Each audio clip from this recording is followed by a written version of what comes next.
First Gen Wealth Academy family. Here we are. It's a Sunday. I'm starting a little bit late, but want to continue our journey, guys, as we grow together, reading and going through Eat That Frog by Brian Tracy. Man, this book is amazing.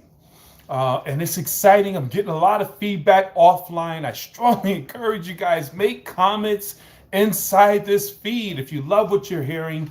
If this is feeding or giving you any type of nuggets, definitely like, share, and let people know this thing is something awesome. Eat That Frog. This isn't going to be a long video. We're on chapter 3. I said 3. 3. Anyway, guys, here's the cool part. It says apply the 80-20 rule to everything. I'll never forget when I learned about the 80-20 rule. Changed my life forever, guys. And I'm gonna dig deep into this after I go through this. This is a short chapter, so I'm gonna read it. Is that okay?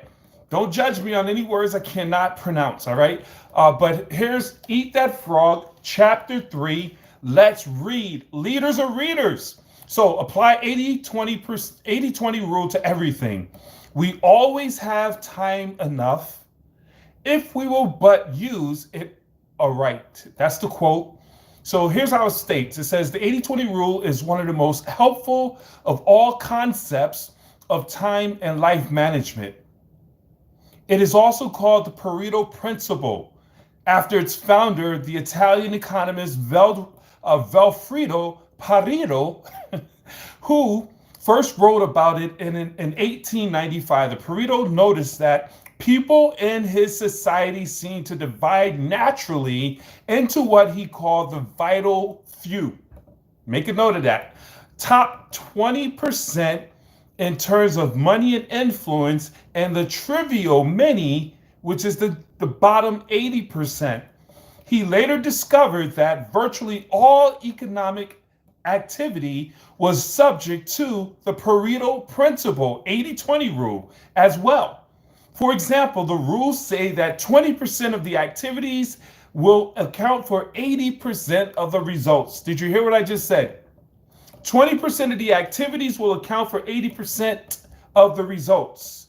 For sales, 20% of production and services will account for 80% of the profits. 20% of your task will account for 80% of the value of what you do. And so on and so on. The 80-20 rule applies to everything. This means that if you have a list of 10 items to do, 2 of those items will turn out to be worth as much or more than the other items combined. Isn't that something? Here's the interesting discovery. Each of these tasks may take the same amount of time to accomplish, but 1 or 2 of these tasks will contribute 5 to 10 times the value of any others. What are you spending your time on? Often one item on the list of 10 tasks that you have to do can be worth more than all other 9 items put together. This task, invariably, the frog that you should eat first. Eat that frog. It's that one task that's going to bring 80% of the results that you're looking for, whether it's money, working out, losing weight. Is that one task that most people avoiding the frog, and we must eat that first. Let's jump back in. Can you guess on which items the average person is most likely to procrastinate? This is our conversation. The sad fact is that most people procrastinate on the top 10 or 20% of the items that are most valuable and important. The vital few.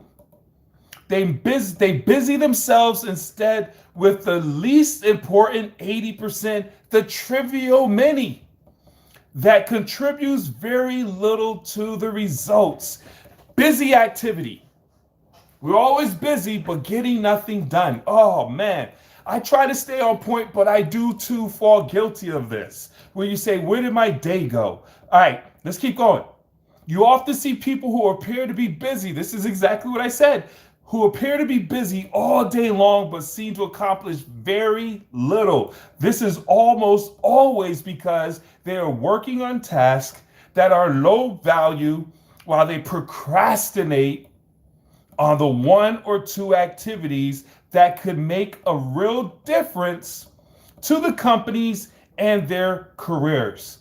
The most valuable tasks you can do each day are often the hardest and most complex, but the payoff and the rewards for completing these tasks efficiently can be tremendous. For the reason you must adapt, all right, that's it. Adamantly, don't you judge me. For the reason you must adamantly refuse to work on tasks in the bottom 80% while you still have tasks to take care of in your top 20%. Before you begin work, always ask yourself, is this task in my top 20% of the activities or in the bottom 80%? Rule: resist the temptation to clear up small things first. That's a simple symptom of procrastination. I'm going to end it by reading this. Make a list of all the key goals, activities, projects, and responsibilities in your life today. Which of these are or could be in the top 10 to 20% of the tasks that represents or could represent 80 to 90% of the results you're looking for? Resolve today that you are going to spend more and more of your time working in those few areas that can really make a difference in your life and your career, and less time on lower value activities. Man, guys, this book is good. I'm hoping you're getting value out of this. Eat That Frog by Brian Tracy. This is chapter 3. I strongly encourage you guys to grab this book. Think about this, guys. Here's something that I learned. The 80-20 rule is always applied to everything. So in my business, in my profession of network marketing, in any type of business, we try to get a certain amount of production out of a certain group of individuals. But the reality is the 80-20 rule applies. So if you only have 100 people per se, 20% of them are doing the production.